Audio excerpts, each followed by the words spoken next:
आते हैं तब नानी याद आती है। असमानता आपको पढ़ा दिया, सामाजिक असमानता पढ़ा दिया, सामाजिक स्तरीकरण पढ़ा दिया, आप खुश होकर चले गए। मुझे सामाजिक असमानता याद है। समाज में प्रतिफलों का अंतर असमानता कहलाता है, और इस प्रतिफलों के अंतर या असमानता के आधार पर ऊंच नीच का जो सोपान क्रम है वह स्तरीकरण कहलाता है। खुश हो? कंसेप्ट क्लियर है? कहीं कोई डाउट नहीं है? लेकिन इस कंसेप्ट को और शार्प करने के लिए पढ़ाने का तरीका और गहराई में जाना हो तो जाना पड़ेगा। क्योंकि अगर प्रश्न पूछे निम्न कथनों में से कौन कथन सत्य है? प्रत्येक प्रकार की सामाजिक असमानता सामाजिक स्तरीकरण है। प्रत्येक प्रकार का सामाजिक स्तरीकरण सामाजिक असमानता है। जहां भी सोपान होगा स्तरीकरण आवश्यक रूप से विद्यमान होगा। और डी, प्रत्येक प्रकार का सामाजिक विभेदीकरण सामाजिक स्तरीकरण है। देखो सिंपल इसी चारों टॉपिक से है। टेंशन हो गया या नहीं हो गया? टॉपिक तो नहीं है। सामाजिक विभेदीकरण भी आपको पता है, भूमिकाओं और कार्यों का वितरण, असमानता भी पता है, प्रतिफलों में अंतर, सोपान भी पता है, ऊंच नीच का क्रम, स्तरीकरण भी पता है, समाज का ऊंच नीच के क्रम में स्तरों में विभाजन। तो मैं यही चाहूंगा कि अभी ही मर लो, बाद में नहीं मरोगे। मेरे साथ मर लो। जो भी घिसना है, मेहनत करना है, तनाव लेना है, परेशानी उठानी है, उठा लो, आगे दिक्कत नहीं होगी। नहीं तो तैयारी तो यार थोक भाव में लोग कर रहे हैं। आया ना पीटी का रिजल्ट आया तो खोजना पड़ रहा है। एक एक कोचिंग में 5-5, 10-10 हजार लोग पढ़ रहे हैं कि नहीं पढ़ रहे हैं? और 4 सालों से पीटी नहीं हो रहा है। मेंस और फाइनल सिलेक्शन तो बहुत दूर की बात है। क्यों? जितने भी दिए हैं कोचिंग, और जो पढ़ रहे हैं वो नहीं, पढ़ने के बाद ही वो देते हैं। ये भी ध्यान रखो। जो अभी रेगुलर है वो नहीं देते हैं। अभी जितने भी क्लास में वो सब नहीं दोगे, पढ़ने के बाद अच्छा से 1 साल तैयार करने के बाद दोगे, और 1 साल से तैयार करने के बाद लोगों ने दिया है। कहां है रिजल्ट? यूपीएससी ने जो जीएस में प्रश्न पूछा, पीटी में पॉलिटी का ही प्रश्न पूछा होगा ना। अगर हम प्रीलिम्स में कहें कि क्या सेक्शन है भाई, तो आप कहोगे सर हिस्ट्री है, पॉलिटी है, इकोनॉमी है, जनरल साइंस है। यही है ना जी? History, polity, geography, economy, general science, 5 section. Environment को उसी में जोड़ दो, ज्योग्राफी में जोड़ दो, यही 5-6 सेक्शन है आपके। इसी से जुड़े हुए करंट अफेयर्स भी है थोड़ा बहुत। पॉलिटी के प्रश्न पॉलिटी से ही है, इकोनॉमी के प्रश्न इकोनॉमी से ही है, ज्योग्राफी के प्रश्न ज्योग्राफी से ही है, हिस्ट्री के प्रश्न हिस्ट्री से ही है। कहीं बाहर से नहीं है बच्चा। और सब इन विषयों का कोचिंग भी कर चुके, कोचिंग करके सब घर में रिवीजन भी करी होंगे, और सब रिवीजन करके एग्जाम देने गए होंगे। रिजल्ट तो सबसे इंपॉर्टेंट है कि आपका प्रारंभ कैसा हो रहा है। और प्रारंभ में जब आप घबराते हो, और हम आपकी घबराहट, आपके हितों को, आपके हित नहीं, आपके खुश और नाखुश को ध्यान में रखते हुए हम उतना ही देते हैं जिसमें आप खुश रहो, और कह देते हैं इतना है काफी है। जोर लगा के, जोश। बहुत से टीचर को मैं देखा हूं वैसे करते हैं, जोश तो सारे बच्चे एकदम, क्या होने वाला भैया, पढ़ो, सारा जोश निकल जाएगा। आया नहीं है? पढ़ने वाले चुपचाप कुर्सी पकड़ते हैं, 10 घंटा पढ़ते हैं, ना जोश करते हैं, ना ऐसे करते हैं, वो पढ़ते हैं।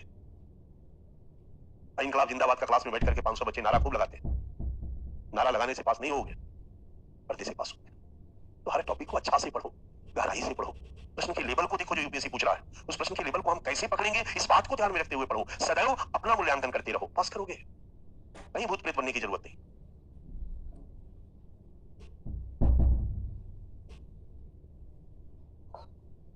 स्तरीकरण के आयाम के रूप में प्रजाति, प्रजाति का अर्थ, प्रजातीय विभेदीकरण का अर्थ, प्रजातीय समानता का अर्थ, प्रजातीय स्तरीकरण का अर्थ, क्लियर है ना? और प्रजातीय स्तरीकरण का स्वरूप दुनिया के अलग अलग समाजों में, ज्यादातर अफ्रीकी समाजों में मैक्स वेबर ने पहचान की। ऐसे जनरली ब्लैक और व्हाइट के आधार पर कुछ देशों में दिखाई देता है, खासकर कि यूरोपीय और अमेरिका के देशों में इसका प्रभाव ज्यादा है, और जहां पर गोरे और काले है ही नहीं वहां कम है, उतना ज्यादा नहीं। बट स्तरीकरण का ये भी एक आयाम। अब हम लोग इसका सोशियोलॉजी पढ़ेंगे, और ये है प्रजातीय स्तरीकरण का परिणाम और प्रजातीय स्तरीकरण का कारण। और ध्यान देना बच्चा, प्रजातीय स्तरीकरण का कारण में भी वही 3 सिद्धांत प्रचलित है। पहला जैविकीय, दूसरा मार्क्सवादी, और तीसरा सामाजिक समाजशास्त्री, आधुनिक समाजशास्त्री। एक लंबे समय तक आधुनिक किताब किसने लिखना शुरू किया? गोरे लोगों ने, है ना? दुनिया पर शासन इन्होंने किया। एक लंबे समय तक इन्होंने ज्ञान दिया कि प्रजातीय आधार पर बौद्धिक क्षमता में भी अंतर, पाया जाता है। इन्होंने एस्टेब्लिश करने का प्रयास किया कि काले लोगों की बुद्धि भी प्रजाति आधार पर आईक्यू लेवल में डिफरेंस होता है। चार्ल्स रेनोवियर ने यह स्थापित किया बच्चा कि आर्यन प्रजाति दुनिया की सबसे श्रेष्ठ प्रजाति है। बौद्धिक स्तर पर आर्यन प्रजाति दुनिया की सबसे श्रेष्ठ प्रजाति है। हिटलर ने कहा कि जब आर्यन प्रजाति दुनिया की सबसे श्रेष्ठ प्रजाति है, इसी निष्कर्ष को हिटलर ने अपना आधार बनाया और कहा कि पर दुनिया पर शासन करने का अधिकार आर्यन को ही होना चाहिए। और फिर हिटलर ने उनको मोबिलाइज किया और विश्व विजित करने के लिए युद्ध अभियान शुरू कर दिया। जितने भी गैर आर्यन थे, यहूदियों थे, उनकी हत्याएं की गई। पूरे नाजियों को एकजुट करने का प्रयास किया गया। इसको आप नाजीवाद के नाम से जानते हो। नासिज्म और फासिज्म वर्ल्ड हिस्ट्री पढ़ते समय आप पढ़े होंगे। तो और हिटलर का काल कौन वाला था? 1925-30 यही था ना, 35-40।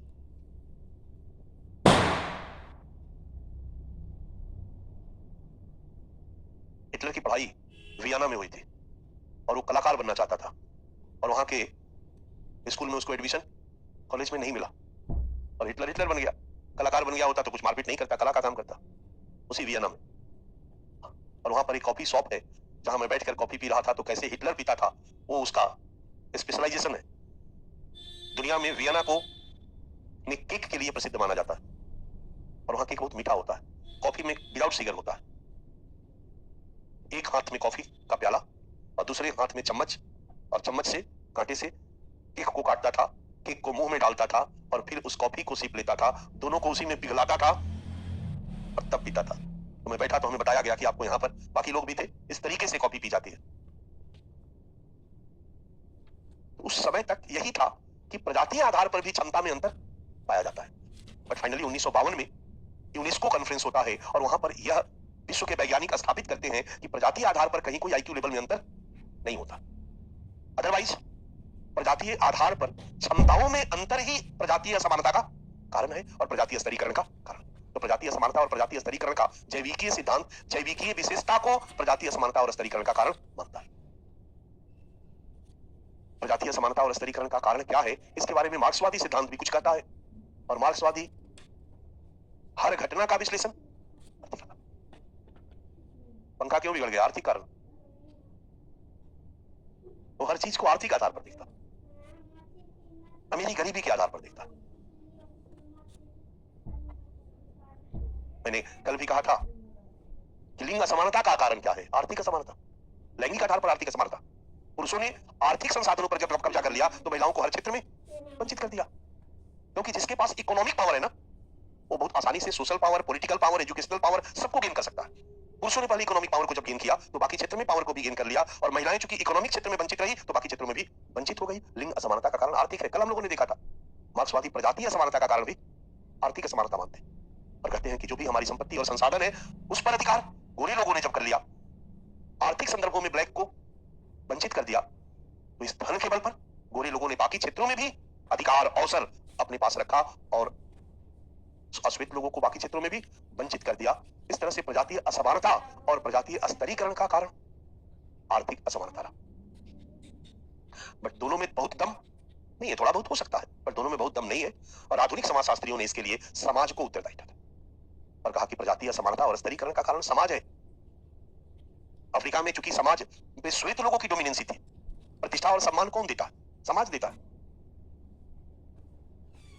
तो यहाँ पर भी हम लोग यही तीन सिद्धांत मैं बस यहाँ रख दिया हूं ताकि कभी एनालिसिस करनी हो या कुछ आ जाए हेड टेल लगा दे। हमारा पढ़ने का आशय है कि हम क्वेश्चन को किसी तरह से पकड़ ले, ये नहीं कि हम पढ़ें और क्वेश्चन हमारे ऊपर चला जाए। इसलिए हमें डायमेंशन को बढ़ा करके पढ़ने की जरूरत है। जो मेन कोर है उस पर ज्यादा और जो हल्का आने की संभावना है उसको थोड़ा छूके निकले ताकि कलम नहीं रुकनी चाहिए। आपका अगला है प्रजातीय स्तरीकरण का कारण। जैविकीय कारक प्रारंभिक विद्वानों मुख्यतः चार्ल्स रेनोवियर आदि द्वारा स्थापित, यद्यपि 1952 की यूनेस्को कॉन्फ्रेंस के बाद इस विचार को विद्वानों ने अस्वीकार कर दिया। दूसरा कारक आर्थिक कारक, मार्क्सवादियों द्वारा स्थापित। और तीसरा कारक सामाजिक सांस्कृतिक कारक, मुख्यतः 1952 की यूनेस्को कॉन्फ्रेंस के बाद आधुनिक समाजशास्त्रियों द्वारा स्थापित, जो कहते हैं कि सामाजिक असमानता का कारण all type of inequality created by society is called social inequality and this type of inequality कि गोरे लोगों को कम अधिकार, कम अवसर, अधिक अधिकार, अधिक अवसर और काले लोगों को कम अधिकार, कम अवसर, गोरे लोगों को अधिक प्रतिष्ठा और सम्मान, काले लोगों को कम प्रतिष्ठा और सम्मान, इसको किसने दिया है? भगवान ने तो बना के भेजा नहीं है, समाज ने बनाया है। इसका क्रिएटर समाज है। सामाजिक सांस्कृतिक व्यवस्था ही प्रजातीय असमानता और स्तरीकरण का क्लियर है। ये तर्कसंगत भी है और मान्य भी है, इसी को लोग मानते हैं। तो जब भी हम लिखेंगे तो इस पर हम ज्यादा बल देंगे, इसको एक लाइन में समेटने का दोनों को प्रयास करेंगे अगर कारण पूछते तो। और फिर बारी आती है परिणाम की, प्रजातीय असमानता और स्तरीकरण या प्रजातीय स्तरीकरण का परिणाम। बोलो, दो तरह के परिणाम लिखेंगे, सकारात्मक और ज्यादा क्या होगा? नकारात्मक, क्योंकि यहां पर जन्म आधारित असमानता और स्तरीकरण है। जन्म के आधार पर प्रतिफलों का असमान वितरण, त्वचा के रंग के आधार पर प्रतिफलों का असमान वितरण कहीं से भी तर्कसंगत नहीं है, उचित नहीं है। योग्यता के आधार पर वितरण हो रहा है तो चलेगा, जन्म के आधार पर वितरण सही नहीं है, इसलिए इसके दुष्परिणाम ज्यादा दिखाएंगे, लाभ कम दिखाएंगे। और दुष्परिणाम और लाभ दिखाते समय कोई भी बंद व्यवस्था के परिणाम दिखा दो तो हो जाएगा, जाति व्यवस्था का परिणाम दिखा दो हो जाएगा। जाति व्यवस्था का लाभ क्या था? ऊपर वाला निश्चिंत है, तनाव नहीं है, फ्रस्ट्रेशन नहीं है, नीचे वाला भी निश्चिंत है, तनाव नहीं है, फ्रस्ट्रेशन नहीं है। या फिर विशेषीकरण होने से काम का बढ़िया से संपादन हो जाता है, बस हानि क्या है? गतिशीलता में बाधक, नीचे वाले को ऊपर उठने में बाधक, ऊपर वाले द्वारा नीचे वाले का शोषण, विकास की प्रक्रिया बाधित, शोषण, दुष्परिणाम ज्यादा है। प्रजातीय स्तरीकरण के परिणाम, पहला परिणाम प्रजातीय असमानता में वृद्धि, क्योंकि जो प्रजातीय आधार पर ऊपर है उसने हर क्षेत्र में अश्वेतों को वंचित किया है, तो प्रजातीय आधार पर असमानता बढ़ी है। अफ्रीकी समाजों में देख लो, आज भी अमेरिकी समाजों में ब्लैक को कई मामलों में व्हाइट लोगों ने वंचित कर रखा है। जहां पुलिस व्हाइट है वो ब्लैक को प्रताड़ित करती है। एक लंबे समय तक बच्चा अमेरिका जैसे देश में जो आधुनिकता के पथ प्रदर्शक रहे, नहीं यूरोप और अमेरिका ही ना, स्वतंत्रता, समानता, सामाजिक न्याय, मूल्य, आधुनिकता, बराबरी, सबका ढोल सबसे पहले इन्होंने पीटा। और इनके यहां, हमारे यहां तो मोरारजी देसाई और बहुत से लोग बहुत पहले प्रधानमंत्री बन गए, जातीय सोपान में नीचे की जातीय प्रधानमंत्री बने कि नहीं बनी, बट इनके यहां सैकड़ों वर्ष तक, लोकतंत्र आने के सैकड़ों वर्ष तक कोई ब्लैक राष्ट्रपति, अभी अभी ओबामा जी बेचारे बने, और आजादी के सैकड़ों वर्ष बीत जाने के बाद भी आज तक अमेरिका में कोई महिला राष्ट्रपति, क्योंकि सबसे ज्यादा लिंग समानता की बात यही लोग करते हैं।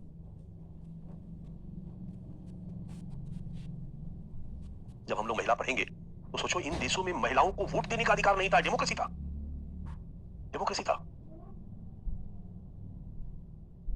1922 में अमेरिका में महिलाओं को वोट देने का अधिकार मिला, भारत में 1947 में महिलाओं को वोट देने का अधिकार मिला, और इंग्लैंड में 1948 में महिलाओं को वोट देने का अधिकार मिला, स्विट्जरलैंड में 1969 में महिलाओं को वोट देने का अधिकार मिला। सोचो, महिलाओं को वोट देने का अधिकार नहीं था, कैसा डेमोक्रेसी है? तो असमानता, प्रजातीय स्तरीकरण प्रजातीय आधार पर असमानता को बढ़ाने में सहायक रहा है। दक्षिण अफ्रीका का उदाहरण, श्वेत लोगों ने कई रूपों में अश्वेतों को कई अधिकारों से वंचित रखा है। सार्वजनिक स्थलों पर आप नहीं जा सकते हो, ट्रेन में आप सफर नहीं कर सकते हो, आपके लिए अलग बोगी होगा, फर्स्ट क्लास में आपकी औकात, फर्स्ट क्लास में नीचे जाओ, इस टाइप से। दूसरा दुष्परिणाम, आर्थिक असमानता में वृद्धि। सभी समाजों में आर्थिक संसाधनों पर कंट्रोल श्वेत लोगों का रहा है, अश्वेत लोगों को इनसे वंचित रखा गया है, तो प्रजातीय आधार पर आर्थिक असमानता बढ़ी है, आर्थिक असमानता में वृद्धि। तीसरा, राजनीतिक असमानता में वृद्धि, आर्थिक असमानता में वृद्धि, सभी समाजों में समानता, श्वेत अमीर है और अश्वेत गरीब है। और राजनीतिक असमानता में वृद्धि, हर जगह पर उच्च पदों पर कौन काबिज है? श्वेत, और अश्वेत को वंचित रखा गया है। एग्जाम्पल में हम दे सकते हैं यूएसए और दक्षिण अफ्रीका। नेल्सन मंडेला, इतने मशक्कत के बाद बेचारे को आने का मौका मिला। नेल्सन मंडेला का नाम सुने हो ना? डन। चौथा, शोषण, तनाव एवं संघर्ष में वृद्धि। प्रजातीय स्तरीकरण और असमानता ने दुनिया के कई समाजों में शोषण और तनाव को बढ़ाया। अफ्रीकी समाजों में चले जाओ तो उच्च स्थान पर काबिज श्वेत प्रजातियां अश्वेतों का शोषण कई रूपों में करती रही है। इस शोषण को लेकर के तनावग्रस्त रहे हैं हमारे अश्वेत। अमेरिका में भी श्वेत अश्वेतों का शोषण करते हैं, जो आज के डेट में एक आधुनिक देश है, एक लोकतांत्रिक देश है, और इस शोषण तनाव को लेकर संघर्षरत भी रहे हैं। कई जगहों पर गोलीबारी सुनते होंगे, अमेरिका में कई बार अक्सर होता रहता है, ब्लैक कहीं घुस गया, दर मार दिया लोगों को, फ्रस्ट्रेशन में, गुस्से में, शोषण से पीड़ित होकर श्वेत लोगों को उड़ा दिया। कई जगहों पर होता रहा है नस्लवाद, कई जगहों पर प्रजाति को लेकर के संघर्ष रहा है। अभी कुछ दिन पहले भारतीय लोगों के साथ दुर्व्यवहार ऑस्ट्रेलिया में किया गया था, रेस के आधार पर। अक्सर क्रिकेट के मैच में देखते होंगे कुछ लोग रेसिज्म करते हैं कि नहीं करते? तो प्रजाति के आधार पर, ये ऊंच नीच के भाव के कारण नहीं करते हैं ना यार, हम ऊपर श्वेत गोरे ये लोग। तो शोषण, तनाव और संघर्ष में वृद्धि। दक्षिण अफ्रीका में गोरे कालों में संघर्ष, जर्मनी में नाजी और प्रजाति आधार पर संघर्ष रहा है, शोषण रहा है। यहूदियों को क्या किया गया बच्चा, सुने हो ना? हिटलर के काल में यहूदियों को मारने में गोली खर्च न हो, इसलिए उनको एक चेंबर में बंद करके गैस खोल दिया गया कि सब घुट-घुट के मर गए, लाखों। और उस नाजी ग्रुप के एक हेड को सुने होंगे, अभी ये घटना घटी थी। क्या घटना घटी थी? करीन पढ़ते हो? कनाडा में पार्लियामेंट में बुलाया गया था और लेकर जाने वाला जेलेंस्की था, है ना? और कनाडा के राष्ट्रपति ने उनको बुलाया था। पूरा अपोजिशन इस पर हंगामा मचा के रख दिया। कनाडा और कई देशों ने इसी आधार पर यूक्रेन को हेल्प करना बंद कर दिया रूस यूक्रेन युद्ध में, क्योंकि जो नाजियों से पीड़ित रहे और नाजियों के उस गुट के हेड को लेकर आप घूम रहे हो, तो हम तो कभी आपको समर्थन नहीं करेंगे। ये काफी चर्चा में रहा, करंट अफेयर्स का एक प्रमुख भाग रहा। और यूपीएससी की तैयारी कर रहे हो बच्चा, तो थोड़ा सा पढ़ते रहो, एक खुला दिमाग रखो, मंगल ग्रह पर बैठकर ऐसे दुनिया को देखो, क्या हो रहा है दुनिया में, क्या चल रहा है दुनिया में, उसको समझो।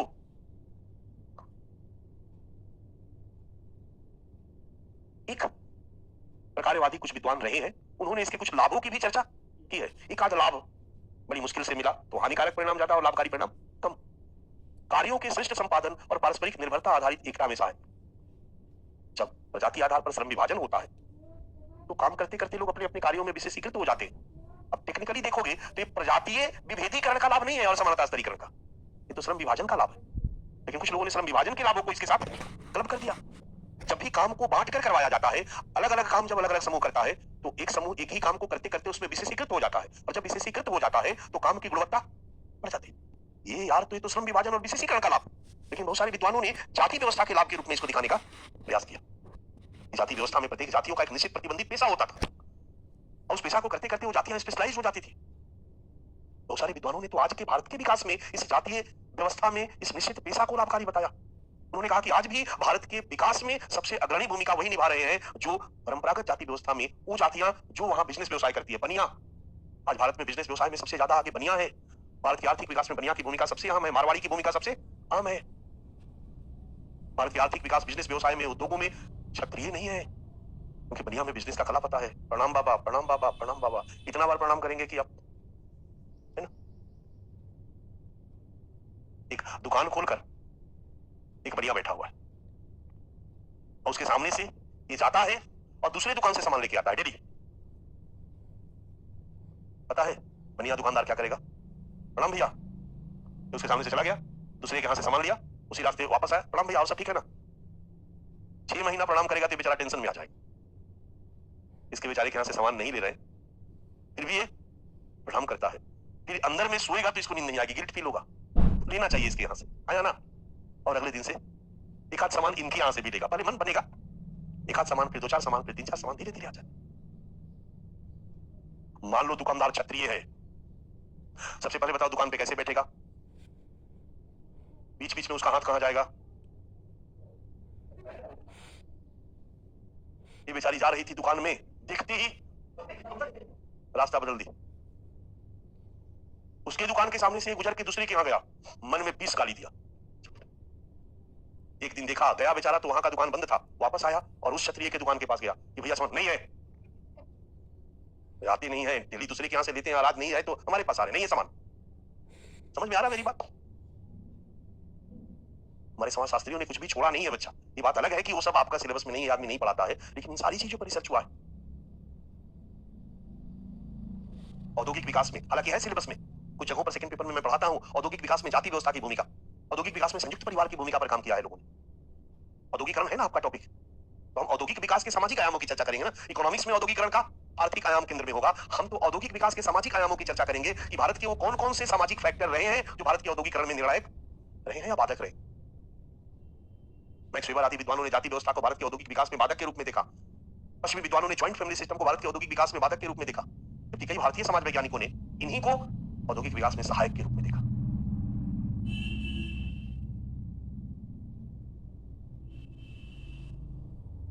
तो टेक्निकली जिस प्रजाति स्तरीकरण के लाभ की चर्चा हमने लास्ट में लिखी है, विद्वानों ने बताया है, वो लाभ बेसिकली श्रम विभाजन का लाभ। जाति व्यवस्था का जो ये लाभ दिखाते हैं, जाति व्यवस्था में भी लाभ दिखाया जाता है, वो श्रम विभाजन का लाभ। कार्यों के श्रेष्ठ संपादन, प्रजातीय विभेदीकरण के कारण अलग अलग प्रजातियां अलग अलग कामों में स्पेशलाइज्ड रही। दक्षिण अफ्रीका में भी श्वेत ने महत्वपूर्ण कामों को अपने पास रखा, अश्वेत को जो जो काम दे दिया स्पेशलाइज्ड हुई और पारस्परिक निर्भरता आधारित एकता में सहायक।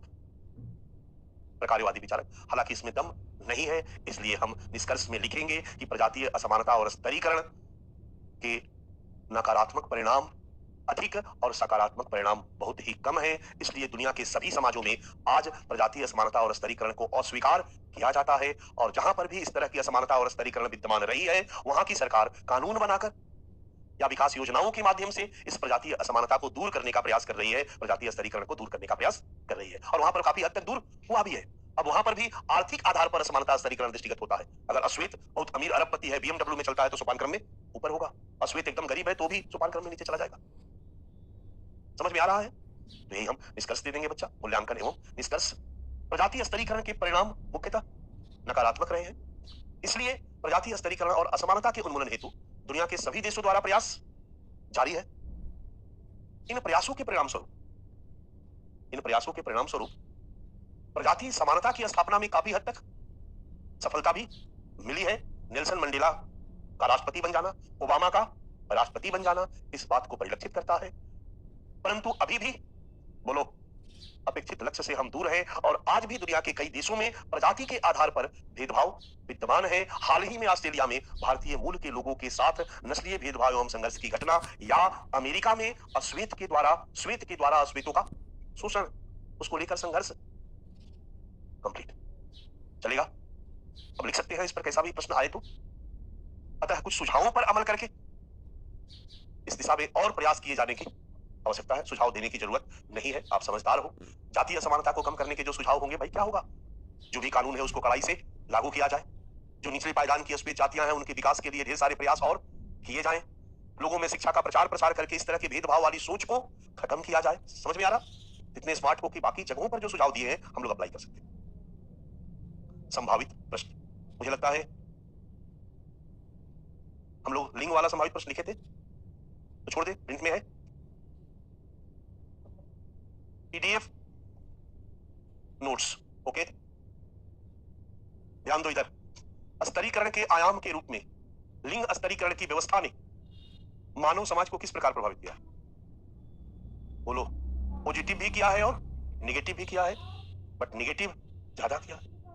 चलेगा, लिख देंगे आराम से, परिणाम वाला सेक्शन से लिखना है। सामाजिक स्तरीकरण के आयाम के रूप में वर्ग या क्लास की चर्चा करें, कर देंगे, कोई दिक्कत नहीं है। सामाजिक स्तरीकरण के आयाम के रूप में परिस्थिति समूह को स्पष्ट कीजिए। व्हाट इज स्टेटस ग्रुप, कर देंगे। सामाजिक वर्ग एवं परिस्थिति समूह में अंतर कीजिए। वर्ग एक जैसी आर्थिक स्थिति वाले व्यक्तियों के समूह को वर्ग कहते हैं, और एक जैसे प्रतिष्ठा और सम्मान प्राप्त व्यक्तियों के समूह को परिस्थिति समूह कहते हैं। वर्ग का आधार आर्थिक होता है और परिस्थिति समूह का आधार सामाजिक होता है। वर्ग आर्थिक प्रतिफलों में अंतर को कहते हैं के कारण उत्पन्न होता है, इसलिए उसका आधार आर्थिक हुआ।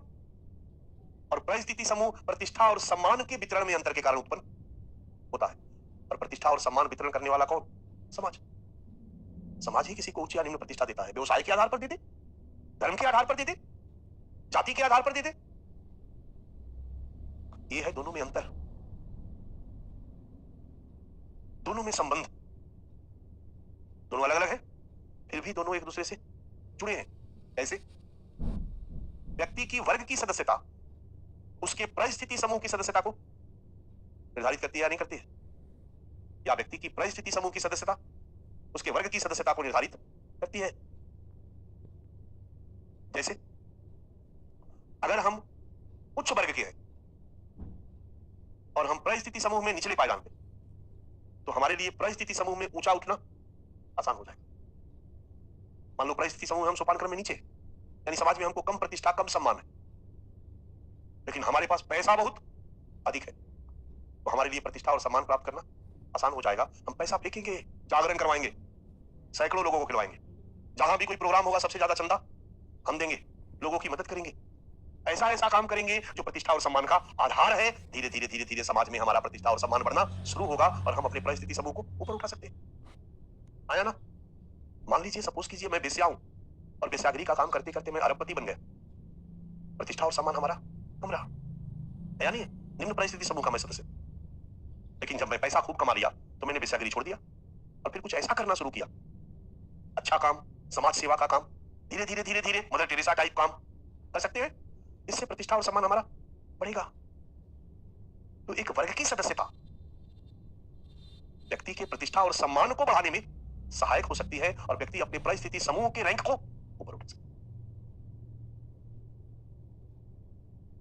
अब एक और एग्जांपल हम दे देते हैं जो आपके लिए सबसे सुटेबल है।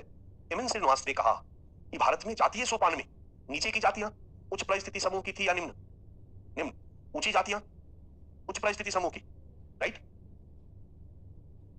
जब नीचे की जातियों के पास कुछ पैसा आया, अमीर हुई, धन हुआ, तो उन्होंने अपने परिस्थिति समूह के रैंक को ऊपर उठाने का प्रयास किया। और इसके लिए पता है उन्होंने क्या किया? अकॉर्डिंग टू श्रीनिवास, उन्होंने ऊंची जाति के जीवन शैली का अनुकरण करना शुरू किया। ऊंची जाति के लोगों जैसा कपड़ा पहनना, हम भी जूता और छतरी लेकर चलेंगे, बढ़िया कपड़ा पहनेंगे, धोती पहनेंगे, जूता और छतरी लेकर चलेंगे। ऊंची जाति वाला देख कर ये कब से मंगरवा। श्रीनिवास लिखते हैं कि जब जातीय सोपान में नीचे की जातियों ने ऊंची जाति के जीवन शैली का अनुकरण करना शुरू किया तो ऊंची जाति के लोगों ने इसका विरोध किया, कई जगहों पर मारा पीटा, बट इन्होंने ऊंची जाति के जीवन शैली का अनुकरण करना शुरू किया। आज से हम लोग भी मजदूरी नहीं करेंगे, हम भी बिजनेस करेंगे। आज से हमारे घर की महिलाएं भी खेतों पर काम नहीं करेगी। बच्चा, कहा जाता है कि जो हमारा सोशियोलॉजी का किताब लिखा गया है ना, भारतीय समाजशास्त्र, शुरू में लिखने वाले कौन जाति के लोग होंगे? ऊंची जाति के लोग होंगे। कुछ लोग आरोप लगाते हैं कि इन ऊंची जाति के लोगों ने भारतीय समाज का लक्षण बताते समय वही लिख दिया जो उनके घर में था। जैसे उन्होंने लिखा कि पर्दा प्रथा भारत में महिलाओं के लिए निम्न स्थिति का बहुत बड़ा कारण रहा है, महिलाएं पुरुषों पर आश्रित रही है, संयुक्त परिवार व्यवस्था भारतीय समाज की विशेषता रही है। अरे भाई, मंगरू का परिवार, ढोढ़ा का परिवार, घूरा का परिवार, चनेसर का परिवार सिंगल होता था, पति पत्नी बच्चा, पति पत्नी बच्चा, पति पत्नी बच्चा। ठाकुर गजेंद्र प्रताप सिंह, महेंद्र प्रताप सिंह का परिवार ही 40-50 लोगों का होता था। परिवार का मुखिया होता था, मुखिया उपार्जित करता था, सभी उस पर निर्भर होते थे। गरीब घर के लोग तो आज कमाते थे और तभी आज उनको खाना मिलता था। ज्वाइंट फैमिली सिस्टम उनके यहाँ की विशेषता नहीं थी, 10% ऊंची जातियों के घर की विशेषता थी।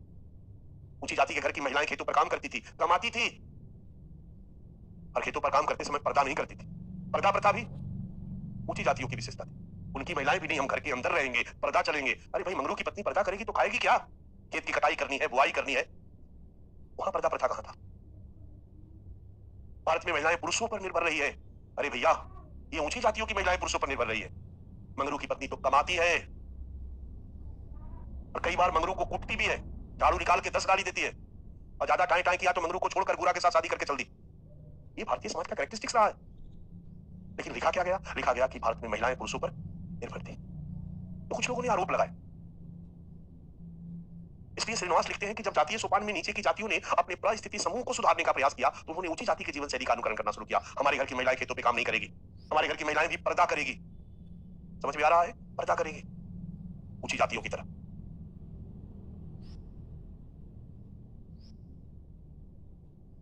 और फिर धीरे धीरे जातीय सोपान में नीचे की जातियां अपने रैंक को सुधारने में सफल हो गई। यह सफलता कैसे प्राप्त हुई?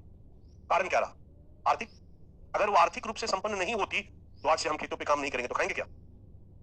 हमारे पास थोड़ा आर्थिक संपन्नता आई तभी तो हमने ऊंची जातियों के जीवन शैली का अनुकरण करना शुरू किया। तो आर्थिक स्थिति में सुधार होने से ऊंची जाति के जीवन शैली का अनुकरण करना उनके लिए क्या हो गया? आसान। तो व्यक्ति की वर्ग स्थिति परिस्थिति समूह में सुधार में सहायक होती है और व्यक्ति के परिस्थिति समूह की सदस्यता भी उसके वर्ग स्थिति को सुधारने में सहायक होती है। यदि आप उच्च परिस्थिति के समूह के सदस्य हैं, आपके पास प्रतिष्ठा और सम्मान है, तो आपके लिए धन कमाना, समझ में आ रहा बच्चा, है उसमें रिलेशन दिखा देगी। तो इस तरह का अगर प्रश्न पूछा जाए, देख सकते हैं सामाजिक वर्ग और परिस्थिति समूह में अंतर कीजिए और दोनों के मध्य कोई दिक्कत नहीं है। सामाजिक स्तरीकरण के आयाम के रूप में जाति के बारे में सविस्तार प्रतिपादित कीजिए और जाति आगे बहुत डिटेल पढ़ेंगे, ज्यादा दिमाग नहीं लगाना है। और जाति और वर्ग में अंतर स्पष्ट कीजिए। जाति एक परिस्थिति समूह वाला है, जाति की विशेषता बता देंगे, वर्ग से अंतर कर देंगे। सामाजिक स्तरीकरण के आयाम के रूप में लिंग की चर्चा कीजिए और उन कारणों को स्पष्ट कीजिए जो लिंग असमानता और लिंग स्तरीकरण के लिए जिम्मेदार होते हैं। वो 3 कारणों पर थोड़ा थोड़ा डिटेल कर देंगे। क्लियर? स्तरीकरण के आयाम के रूप में प्रजाति की चर्चा कीजिए और स्तरीकरण के आयाम के रूप में निर्जाति समूह पर चर्चा कीजिए। निर्जाति अभी नहीं पढ़ाया हूं, केवल आप टॉपिक लिख दो। निर्जाति हमने छोड़ दिया है। और मैंने आपको बताया भी है कि आज के वर्षों में ये सबसे ज्यादा चर्चा में रहा है। ऊंच नीच का निर्धारण समाज में, हालांकि निर्जातीय आधार पर स्तरीकरण का कोई व्यवस्थित स्वरूप अभी तक दुनिया में नहीं है। जब भी हम स्तरीकरण के स्वरूप की चर्चा करते हैं तो स्टेट सिस्टम, जाति व्यवस्था, caste system, class system, race system, है ना, लिंग, बट कहीं पर भी एथनिक आधार पर आपको दिखाई नहीं दे रहा। एथनिक का मतलब सांस्कृतिक, एक जैसे सांस्कृतिक समूह वाले व्यक्तियों को हम एथनिक ग्रुप कहते हैं, निर्जाति समूह कहते हैं। और सांस्कृतिक समूह या संस्कृति व्यापक है। भाषा संस्कृति का पाठ है, धर्म संस्कृति का पाठ है, रीति रिवाज प्रथा परंपरा संस्कृति का पाठ है, कला साहित्य संस्कृति का पाठ है, पहनावा और खान पान संस्कृति का पाठ है। एक जैसी संस्कृति जीने वाले समूह को हम निर्जाति समूह कहते हैं। हालांकि इसके अंदर भी सब कैटेगरी है। एक भाषा बोलने वाले समूह को हम भाषाई समूह कहेंगे, तमिल, तेलुगु, मलयालम, बंगाली, इसको भाषाई समूह। एक धर्म का पालन करने वाले समूह को हम धार्मिक समूह कहेंगे, रिलीजियस ग्रुप, हिंदू, मुस्लिम, सिख, ईसाई, ये धार्मिक समूह है। बट सबको मिला दो तो एक जैसी संस्कृति जीने वाले, पालन करने वाले समूह को हम निर्जाति समूह कहेंगे। बट ध्यान से सुनो, इसके साथ एक और कैरेक्टर लग गया। ये हाल में चर्चा में आया है बच्चा। हाल के वर्षों में धर्म, भाषा और संस्कृति के आधार पर वी फीलिंग और दे फीलिंग का भाव बढ़ा है। फीलिंग समझते हो? ये फीलिंग को कुछ विद्वानों ने कैटेगराइज किया है। मैं की भावना, मैं और हम की भावना, अन्यों से जुड़ाव का बोध किसमें हो रहा? मैं की भावना में या हम की भावना में? हम की। मैं का मतलब हुआ मैं अकेला, या ज्यादा से ज्यादा मेरी पत्नी, मेरा बच्चा, दैट्स ऑल, बाय बाय। और जब हम कहते हैं ना, इसका मतलब है हम अन्यों से अपने को जोड़ कर, हम अपनी जाति को सबको जोड़कर कह सकते हैं। हम ब्राह्मण, इसको वी फीलिंग। हम हिंदू, इसको वी फीलिंग। हम खासी, हम गारो, हम नागा, जनजातियां, टोटा, इसको वी फीलिंग। राइट? यही है हम की भावना। जब हम ऐसा कहते हैं, इसका मतलब है कि हम इसको अन्यों के साथ अपने को जोड़कर देख रहे हैं। अन्यों के हितों को भी अपने हितों के साथ हमने क्लब किया, इसको वी फीलिंग। और वी फीलिंग में जब निगेटिविटी आ जाए, मतलब दूसरों के साथ हम अपने को अंतर करने लगे, बहुत ज्यादा निगेटिविटी नहीं है बट अंतर करने लगे। हम हिंदू, ये लोग गैर हिंदू, हम बंगाली, ये सब गैर Bengali. We feeling, they feeling. समझ में आ रहा मेरी बात? We feeling, they feeling, we feeling, they feeling. जहां वी फीलिंग भी और दे फीलिंग भी, इस फीलिंग को, इस भावना को निर्जातीयता कहते हैं।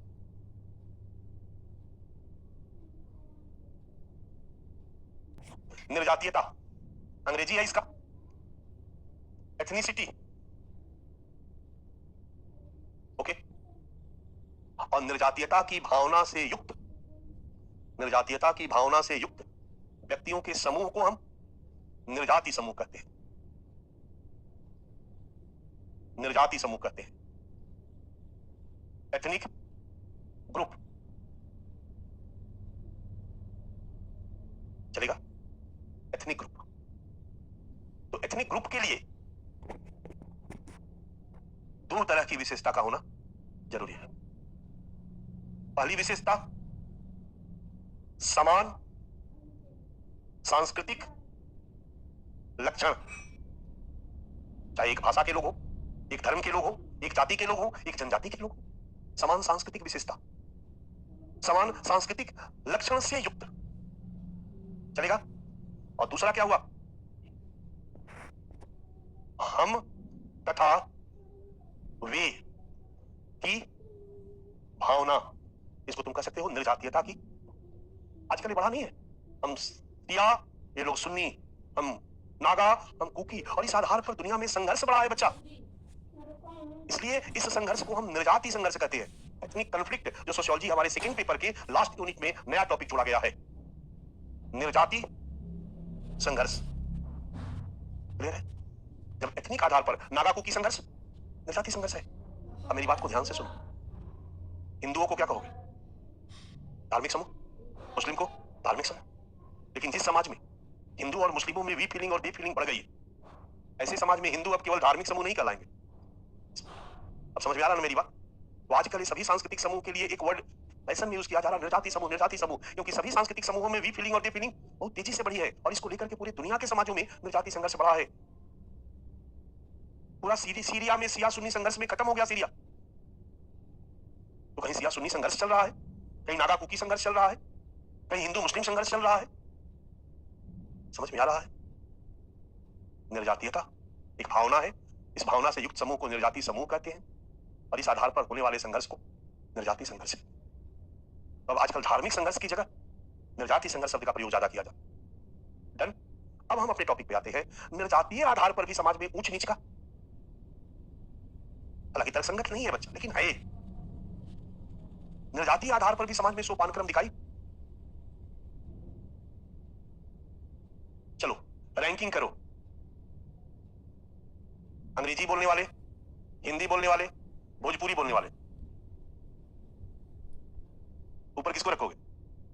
अंग्रेजी वाले को, उसके बाद हिंदी वाले को, उसके बाद भोजपुरी वाले को, और इसमें एक चौथा डाल दिया बंगाली बोलने वाले। नहीं, वो भोजपुरी से ऊपर है, वो बिहारी से ऊपर है, तमिल बोलने वाले, तेलुगु बोलने वाले, वो बिहारी से ऊपर है।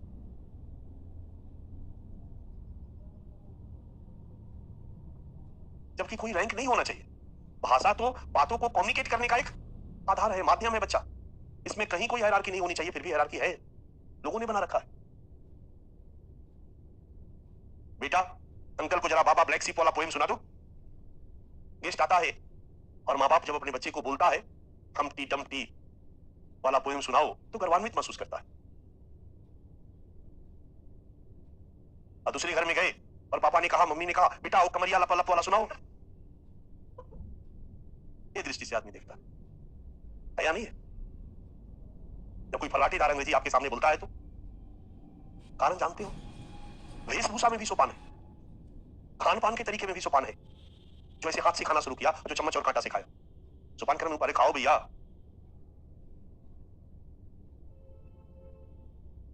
कहा जाता है कि जो समाज में उच्च वर्गीय समूह है ना, उसकी जीवन शैली और संस्कृति सोपान क्रम में अपने आप उच्च हो जाती है।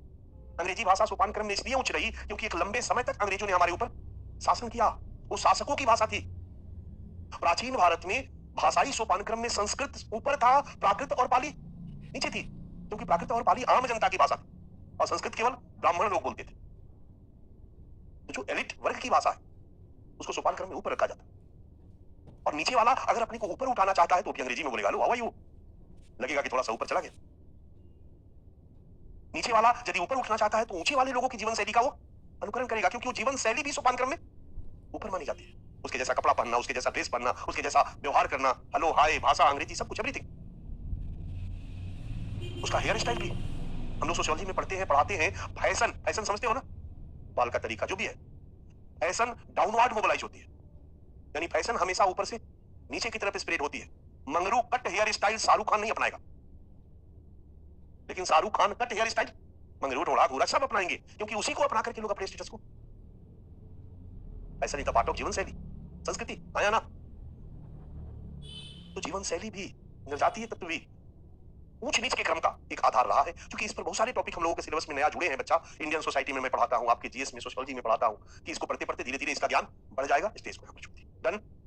और हमारा अगला फ्रेश टॉपिक, चलिए हो गया, इसको छोड़ दिया गया। सामाजिक गतिशीलता। फ्रेश पेज पे जाइए और फ्रेश टॉपिक बनाइए।